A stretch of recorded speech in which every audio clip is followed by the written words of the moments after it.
రాహు ఇక్కడుండి కేతు ఇక్కడుండి మిగిలిన గ్రహాలన్నీ ఈ లోపల దాన్ని ఏమంటారు రెయిన్బో లాగా ఉంటే దాన్ని కాలసర్ప దోషం అంటారు. ఖచ్చితంగా ఎవరైనా తెలుసుకోవచ్చు అంటారు. తెలుసుకోవచ్చు.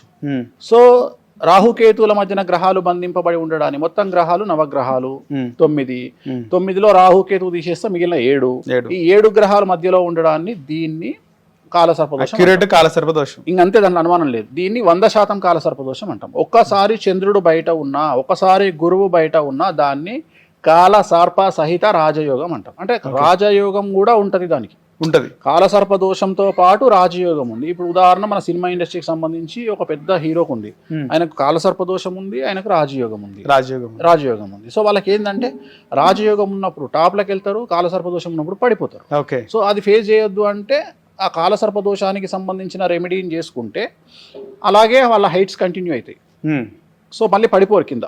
సో దీన్ని కాలసర్పదోషం అంటాం. జనరల్గా ఈ కాలసర్పదోష నివారణకు మనకు ఉన్నటువంటి ప్రత్యేకమైనటువంటి పూజలు ఏమిటి అంటే, ఒకటి శ్రీకాళహస్తిలో రాహుకేతు పూజ. అంటే కాలసర్పదోషం అంటేనే దాని అర్థము రాహుకేతువులు అని అర్థం. రైట్.